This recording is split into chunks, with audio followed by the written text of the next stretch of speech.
How are you today? Leo nimecheka sana lakini pia nimesikitika kwa kitendo ambacho kimetokea. Nimepata kuna barua moja ambayo inazunguka kwenye mitandao ya kijamii ikielezea kampuni ya Mr. Kuku. Najua mimi ni mdau mkubwa sana wa Mr. Kuku. Kwa hiyo kitu chochote ambacho kitaendelea kwenye mitandao mimi nitashare na nyinyi. Hii kama mnaiona hapo kwenye screen yenu nimeiweka. Kama mnaiona that's good. Hii barua nimeweka lakini imeandikwa taarifa 2021 PDF document. Sina uhakika kama imetoka kwa Mr. Kuku au la. Sijathibitisha. Nimeenda kwenye vyanzo vyake vyote, YouTube pamoja na Instagram. Hii barua sijaiona. Kwa hiyo inasambaa kwenye mitandao ya kijamii. Hapa sijaona contact zao, sijaona. Umeweka tu Instagram. Kwa sina uhakika nayo kwa 100% jamani. Kwa hiyo naisema hivi kulingana na jinsi ilivyo. Haina muhuri, haina nembo, haina chochote kile, imekaa kitapeli tapeli. Kwanza kampuni yenyewe nayo imekaa kitapeli tapeli kama ilivyokuwa. Kwa hiyo kama ilivyokuwa inaongopea watu na kucheza udaku. Kwa hiyo inawezekana ikawa ni halali kutoka kwao, ila katika hizi sehemu zao zote hakuna contact walioiweka huko. Wameweka tu hapa Instagram. Sasa sielewi kama kuna taarifa sahihi ambayo huwa inatoka katika Instagram moja kwa moja. Okay guys, mimi nitasoma kama ilivyo, lakini hiki kitu nishatoa tahadhari. Nasema taarifa na mwongozo rasmi kutoka uongozi wa Mr. Kuku Farmers Limited. Hawajaweka address, hawajaweka chochote kile. Wameweka ni ipo blank tu. Inasema salamu, uongozi wa kampuni ya Mr. Kuku Limited unatoa salamu na pongezi ya kuona mwaka mpya wa mwaka 2021 kwa wadau wote sambamba na jamii yote kwa ujumla. Taarifa kwa wawekezaji aka wahanga wa zamani. Anasema uongozi pia kupitia fursa hii ya kipindi hiki cha furaha ya mwaka mpya tunaomba radhi ya wadau wetu wote wahanga wa zamani kwa kuingia hasara ya kupoteza pesa ulizowekeza katika mradi wetu wa kuku uliopo Kigamboni. Baada ya fedha kutaifishwa na serikali ya Jamhuri ya Muungano wa Tanzania kwa amri ya mahakama. Baada ya kumalizika shauri dhidi yetu juu ya kujishughulisha na biashara ya upato. Uongozi unasikitika kutoa taarifa kuwa kwa mujibu wa mwongozo na sheria za Jamhuri ya Muungano wa Tanzania dhidi ya makosa ya jinai ya fedha hususan upato, pande zote mbili kati ya kampuni ya Mr. Kuku Farmers Limited na wadau wawekezaji wale wahanga wale ni waharifu. Hivyo baada ya shauri hili kumalizika na pesa kutaifishwa, sheria hiyo hairuhusu upande wote ule kudai kurejeshiwa pesa na upande mwingine. Pia upande wa uongozi wa Mr. Kuku Farmers Limited, sheria inapinga kurudisha. Sikiliza vizuri, hapa inabidi wale wenye vichwa vibovu wale walikuwa wanatukana wote waelewe. Pia upande wa uongozi wa Mr. Kuku Farmers Limited, sheria inapinga kurudisha fedha. Tena amewekea na ni kubwa kabisa. Fedha ya wadau wetu ambao ni waharifu wenzetu kwa mujibu wa sheria. Kwa mujibu wa sheria, sijui jamani, hii barua sina uhakika kama ni legit kwa sababu imetolewa kwenye mitandao na inasambazwa. Sina uhakika. Hapa ina address, haina chochote kile. Ina account ya Instagram tu, which is way. Yaani ni cha ajabu. Kampuni kama kampuni unatoaje taarifa afu ina mtandao wa Instagram? Mimi nashangaa, siwezi kuiwekea maana sana hii jamani. Kwa noti makini. Hii inasambazwa kwenye Instagram. Haionekani kama ni taarifa ambayo ipo ni legit. Umeona? Inaonekana kama ni PDF document ambayo hata PDF document yenyewe haina hata page. Yaani imekaa kijanja zaidi. Kwa hiyo siwezi kuithibitisha kama imetoka kwao. Nimeingia sehemu zao zote mbili ambazo wanatoa taarifa zao, Instagram pamoja na YouTube. Hakuna taarifa hii iliyotoka. Kwa hiyo inasambazwa na jamani guys, msizinoti vibaya. Inaonekana imekaa kijanja, inaonekana kama sio wao. Inawezekana kuna mtu ametengeneza. Lakini kama ni wao, nasema jamani, kama ndio umewekeza kwenye kampuni kama hii, kampuni ambayo inatoa taarifa kwenye Instagram, this is so sad. Hii ni hatari sana na inasikitisha sana kwa kweli. Kama kweli wewe umewekeza kwenye Mr. Kuku ambaye hana hata address, ametoa taarifa kwenye mtandao, hakuna address yoyote hapa. Sielewi unawekeza kwa huyu mtu afu anajiita hii kampuni. Which kampuni? Hii kampuni sielewi, lakini inawezekana isiwe wao, lakini siwezi kuconfirm moja kwa moja. Mimi nimetoa tu hii taarifa inayosambaa kwenye mitandao. Inawezekana sio wao, lakini ikiwa wao nitacheka sana kama mtu unawekeza kwenye kampuni ambayo haina hata address, inatoa nani zake kwenye mitandao. This is hii sio kio kabisa. Okay. Tunaendelea. Kwa amesema pia upande wa uongozi wa Mr. Kuku, sawa, Farmers Limited, sheria inapinga, na irudia mara nyingi, nimerudia tena, kurudisha fedha ya wadau wetu ambao ni wahalifu wenzetu kwa mujibu wa sheria. Ndio maana nikasema jinsi ilivyokaa sina uhakika kama ni wao. Kwa hiyo amesisitiza kwamba sheria inapinga wao kurudisha pesa kwenu nyinyi ambao wawekezaji. Guys, ni noti tena, narudia kwa mara nyingine, sina uhakika kama hii barua imetoka kwao. Kama imetoka kwao, nawahurumia sana hata wao wawekezaji ambao wamewekeza kwa Mr. Kuku kwa kumwamini huyu jamaa, kwa sababu hii barua imekaa kijanja janja. Ni kama document tu yoyote, haina kitu chochote kile, ina makosa kila sehemu. Okay, kwa hiyo haya anasema hitimisho juu ya hatima ya fedha iliyotaifishwa. Anasema uongozi wa Mr. Kuku Farmers Limited unasikitika kuwa kwa sababu ya ukata wa fedha na katazo la sheria ya kikatiba ya Jamhuri ya Muungano wa Tanzania, hakuna uwezekano wa kurudishwa kwa fedha. Sawa? Uwezekano wa kurudishwa kwa fedha iliyotaifishwa. Badala yake tunawakaribisha kushiriki tena nasi kupitia mfumo elekezi mpya unaotambulika na sheria, mfumo wa SACCOS. Haya, kwa wale wote mliopigwa, mimi nasema mliopigwa, wenye tamaa za haraka za kupata utajiri, mliopigwa, mnakaribishwa tena kwenye SACCOS ya Mr. Kuku, mkawekeze tena. Ile yenu ya mara kwanza ambao mlikaa kikao na kuitisha press conference na waandishi wa habari kumwomba rais awasamee. Mr. Kuku kasema kwenye taarifa yake kwamba hawezi kurudisha hiyo pesa kwa sababu imetaifishwa, na vile vile sio kutaifishwa tu, kwamba nyinyi na yeye wote ni waarifu. Sawa, kwa hawezi kuwarudishia, ila anawakaribisha mkapeleke tena hela SACCOS. Sawa? Kwa wale watu ambao wanatetea hiki kitu, mnaelewa hii barua. Jamani, nimeshasema maelekezo, sina uhakika kama ni wao.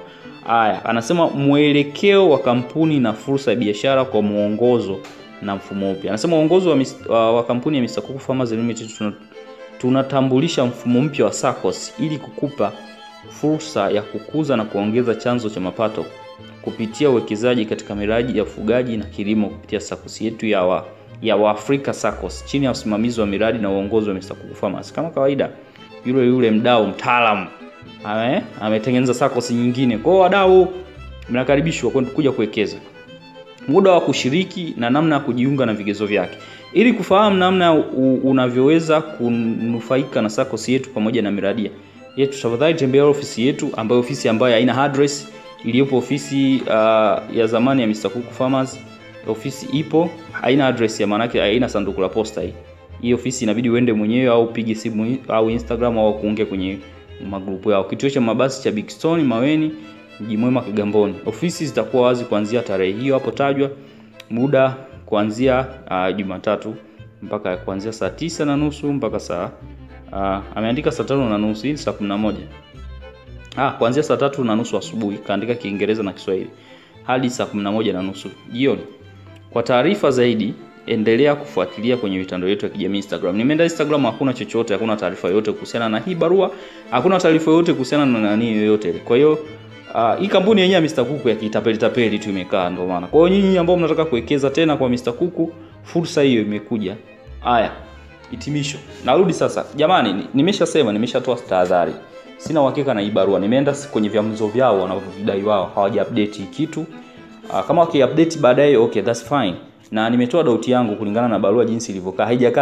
Haijakaa kinani kama kampuni ambayo kweli inajua inachofanya.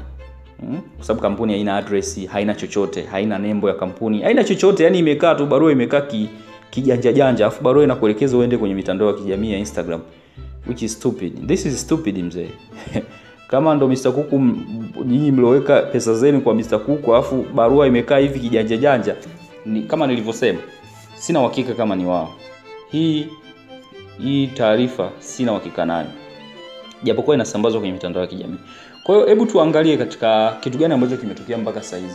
Kuna watu walikuwa hawaamini, au watu walikuwa wanahisi kama serikali imefanya makosa, au sisi wengine ambao tunazungumzia haya mambo wanahisi kama tunachuki binafsi. No. Nia ya Kileleni YouTube channel ni kuelimisha watu, kuelimisha wananchi.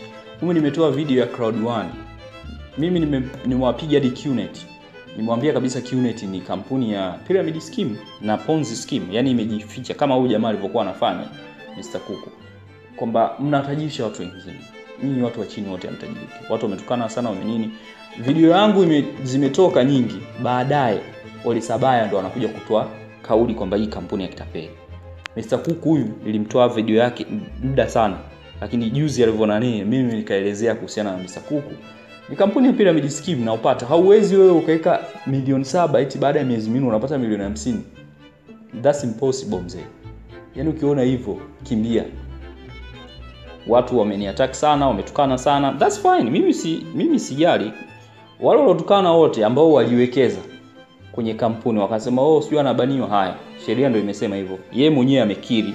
Yeye mwenyewe amenini. Hajakata rufaa huyu jamaa. Amekubali kwamba alikuwa anafanya. Kwa hiyo hebu jamani jifikirieni. Hii barua inasema yeye na nyinyi wote mliowekeza, wote nyinyi ni wahalifu. Sio mimi. Barua ya Mr. Kuku inasema hivyo. Lakini nimeshasema, nishatoa tahadhari. Sina uhakika kama ni wao. Kama ni wao sasa, barua ndio imesema hivyo kwamba yeye na nyinyi wote ni wahalifu. Hamtakiwi kwenda hata kufungua mashtaka ya kudai pesa zenu kwa sababu serikali imewachukua na sheria inawataka nyinyi msidai. Kwa hiyo katika hali ya kawaida hapo unapata nini? Nimeshaelezea kwamba kuna bilioni 11 hazijulikani zilipo. Nimeshasema kama kuna mtu anajua ile hukumu jinsi ilivyo, naomba anitumie. Nitaweka nitaweka email yangu hapo. Kama unao nitumie niisome. Kuna walishtakiwa kwa bilioni 17, bilioni 6 zilikuwa amezipeleka sio kwenye akaunti gani. Bilioni 5.4 ndio zimerudishwa serikalini. Bilioni 17 na milioni 500 hazijulikani zilipo. I don't know, siwezi kuuliza hilo swali. Najua nikipata hiyo taarifa au mtu mwenye taarifa zaidi haniambie hizo hela zimeenda wapi. Hizo hela zimepigwa tayari. Yes, that's it. Mimi naongea kama kesi ishatoka mahakamani. Kama mtu anao taarifa hiyo anijulishe. Kesi ya mara kwanza ilikuwa anashtumiwa kwa bilioni 17. Akatoa bilioni 6, zikabaki 11. Bilioni 6 hizo wakazikamata, zikarudi bilioni 5.45, bilioni 4 kama 0.5 hazijulikani zilipo. Milioni 450 hazijulikani zilipo, lakini kuna bilioni 11 ambazo zilikuwa kwenye zile bilioni 17 hazijulikani zilipo. Still hiyo ni hukumu iliyotoka. Kwa mimi nimedoubt ile hukumu, nimedoubt kwa nini DPP amechukua bilioni 5.4, milioni 400 karibia 50 iko wapi? Bilioni 11 ziko wapi? Mbona hazina maelezo kwenye hiyo hukumu iliyotolewa? That's it. Kwa hiyo mwenye macho na masikio angalia na uone, uelewe kitu gani kinachoendelea. Siwezi kukusemea. Haya, wale watu ambao wanatukana, huyu Mr. Kuku ameshawaruka tayari hapa kwenye barua yake aliyoitoa. Nimetoa onyo jamani. Sina uhakika kama hii imetoka kwake kwa sababu kwenye vyanzo vyake vya taarifa haipo, haionekani. Na inawezekana kama ameitoa lakini hataki kuthibitisha. Na hii barua imetoka kwa ajili gani sasa? Hii barua au inawapa nini wale wawekezaji? Hii barua kwa sababu katika wale wawekezaji kuna watu walienda kufungua shauri, walienda kufungua mashtaka mahakamani ya wao kuhalifu. Kwa hii barua inatoa kama warning kwa wale ambao walienda kufungua shauri mahakamani kwamba ile shauri lao la kutaka kudaiwa kulipwa lipo nje sheria, kwamba yeye japokuwa akafanya kile ni kosa na nyinyi ambao waliwaaminisha kwamba ni kosa kisheria. Kwa hiyo nyinyi ambao akili zenu zilikuwa mbovu mnatukana mwenyewe Mr. Kuku kakwambieni wote mmefanya makosa. Sasa sijui nani mwingine awaambie. Mimi mlikuwa mnanitukana. Mahakama na serikali mlikuwa mnaibeza. Haya, mwenyewe Mr. Kuku akasema nyinyi. Afu ngoja nikwambieni jamani. Mr. Kuku alikuwa anajua kabisa anafanya makosa, asiwaongopee. Alikuwa anajua 100%. Kwa hiyo wale ambao walienda kufungua mashtaka, still mimi ningewashauri tu kama mtaka kufungua mashtaka mazuri, fungueni mashtaka ya jamaa kukutapelini. Sizani, sijui lakini amewatapeli. Najua nyinyi mmefungua mashtaka madai kurudishwa pesa zenu. Huyu aliwaaminisha yeye yupo salama. Lakini imekuja kuturn out hata serikali haijui kitu anachokifanya.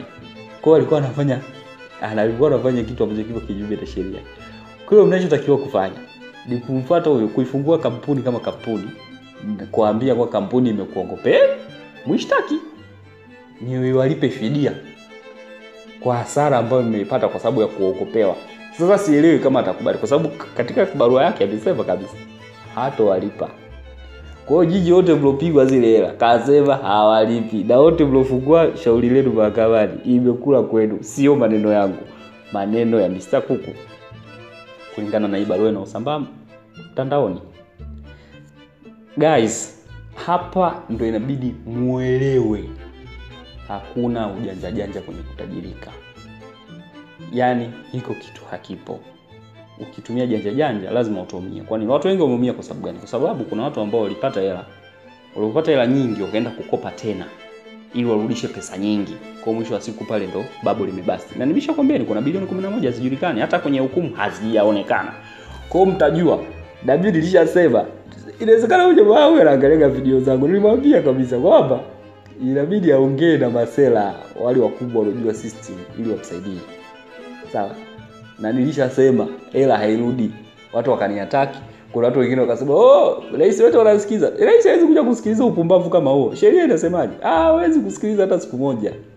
Yaani unaenda kukopa mkopo benki uende kuwekeza kwa Mr. Kuku, uweke bilioni 7 upate bilioni 50 ndani ya miezi 4. Kama hiyo biashara inafanyika, biashara nani ingekuwa inafanya vizuri, kwa nini mabenki yote singekuwa yanauza kuku? Acheni upumbavu nyinyi. Joeni kwa Kileleni, Mr. Kileleni hapa kusaidieni jinsi ya kuweza kupata elimu ya uwekezaji na kusave na kufanya mambo mengine. Msipende shortcut mzee. Usiingie Qnet, usiingie wapi, usicheze sijuma forex huko. Utakuumiza, utaumia. Mtaenda kuchoma akaunti yenu huko, mtakuwa mnalia. Mtu anakuambia, "Oh, nakuja na forex, njoo uwekeze kwangu, nitakulipa milioni 2 sio kila." Guys, kweni makini. Hizo milioni 2 zenu ndio mkanunulieni hata mama zenu viwanja au mnunue viwanja wenyewe mkawekeze. Uwekezaji kama huo haraka haraka mtakuja kuumia. Sawa? Mtakuja kuumia kweli kweli. Kwa hiyo kwa wale wote ambao walikuwa wanatukana, Mr. Kuku ameshawajibu na barua hiyo hapo, mlikuwa mnamwamini. Leo hii amewaruka. Na hii nilishatoa warning. Kuna video yangu ya mwaka jana mwezi wa 12 nilishaitoa, nilisema kabisa Mr. Kuku ametaka mahakama kupiga marufuku au kusitisha zoezi linalofanya. Kuna wale baadhi ya watu walifungua kesi ya kutaifisha mali zake. Aliweka hiyo. Sasa leo amewaruka kwa barua nzuri kabisa, kaiandaa vizuri. Amesema kabisa kwamba yeye na nyinyi wote mlikuwa wahalifu, kwa hatakiwi kurudisha. Nani aliyepata hasara? Mwenzenu amepigwa faini ya milioni 5 tu. Ametoka. Weza kukaa jela miaka 5 au kupigwa faini ya milioni 5 ametoka. Hela zilizokuwa kwenye akaunti yake bilioni 5 ngapi zimetaifishwa. Which is not his money. Zile hela sio zake, ni hela zenu. Kwa nyinyi mmepata hasara, lakini nani kapata hasara zaidi? Mwenzenu anaendelea na misha zake, nyinyi, mwenzangu na mimi. Na uzuri jamaa alivyokuwa mzuri yani. Anawaita tena, njoeni mweke pesa tena. Kwa hiyo akili kumkichwa. Kama mnaendelea, haya wale wazee wa kutukana, endeleeni kutukana. Mimi nahisi mtu anaendelea kutukana hajaelekeza kwa Mr. Kuku. Watu waelekeza kwa Mr. Kuku analia. Na wale watu wote mnaomsifu kwamba sijui ana nani, kijana sijui zinauma ndoto zake. Hizi sio ndoto. Sawa? Huu ni uhalifu, sio ndoto. Hakuna ndoto kama hiyo. Usikuogope mtu wote ule. Ndio maana hizo issues zinakatazwa kwa sababu majanga yake yanakuwa makubwa. Wewe jifikirie watu karibia sijui 2000 sijui 4000 ambao wamewekeza, wameenda kukopa mapesa benki huko na wapi. Hela zote zimetaifishwa. Wewe katika familia zao wanajisikiaje? Kuna watu wengine wamekopa hadi milioni 10. Niliwasikia wale jamaa walikuwa wanalalamika. Wale wanajisikiaje? Yule mtu ambaye amepata hii hasara unadhani anajisikiaje? Dhumuni ya Kileleni ni kuelimisha, kuwapa watu life hacks, vitu ambavyo vitawasaidia katika maisha yao, kuongeza maisha kuishi, kusave na kuinvest, kuongeza mambo ya nguvu za kiume, kupungua mwili, vitambi, kuvitoa nini. That's it. Hiyo ndio my life mission. Kwa hiyo wewe ukifanya kitu chochote illegal, mimi lazima nikuataki mzee. Yaani nikikuona na kulipua. Ukiwaweka au vibaraka wako unawalipa kwa sababu ya kuja kunitukana, that's okay. Mimi utanitukana, lakini nani anapata hasara zaidi? Wawekezaji wako. Kwa hiyo wawekezaji wote mnaitwa tena mkawekeze tena. Si imeshalizwa kwenye Mr. Kuku, bado mmewekeza tena. Wewe unahisi Mr. Kuku amepata hasara? Ampigwa faini ya milioni 5, unahisi kapata hasara? Milioni 5. Unadhani amepata hasara? That's it. Mjue kabisa kwamba hasara yote ni yenu nyinyi mnaoenda kuwekeza sehemu hizo vichochoroni huko ambapo hakuna kichwa la miguu. Kwa wale ambao wameshafungua shauri mahakamani kwa kumdai, imejibiwa vizuri tu. Jamaa anasema hatolipa. Na akienda kule nahisi atamwajiri wakili mzuri sana. Hawezi kuharibu maisha yake eti kwa sababu yenu nyinyi. Kwa hapo mnajua kabisa jamaa kumbe hawapendi. Kwa nyinyi mmepeleka, yeye alikuwa anapenda pesa yenu tu, hawapendi. amekurukeni. Kama angekuwa kweli yupo legit, kipindi kile nilishasema, angeomba mahakama wapige mnada mali zake kwa faith, wanaita good faith, ili awalipe nyinyi wawekezaji wake, kwa sababu aliwaongopea kwamba yeye ni legit, lakini sio legit. Alikuwa anafanya biashara legal, lakini sio legal. Alikuwa anafanya illegal. Kwa nini asikubali biashara zake nini? Kwa akupendeni. Eti anasema anakufanyeni nyinyi muweze kutoka kimaisha. That's a lie. Anataka pesa zenu. Ameshapiga faida yake, ameweka pembeni. Nyinyi ambao mnahangaika sasa hizi mshampa mtaji wa kutosha, amepiga faida ya milioni 5 tu. Mapesa mengine yote anayo. Haya nyinyi wenzangu na mimi mlokopa, hali yenu ipoje? Na wasalimu 2021. Karibuni kwa Mr. Keleleni hapa, mje kuendelea kujifunza mambo ya kuinvest na kusave. Tuachane na mambo mtapata hasara zaidi. Kama bado mnaendelea vichwa vyenu vigumu, yes, Mr. Kuku amefungua sako mpya. Nendeni mkawekeze, anawaita huko. Have a nice day guys.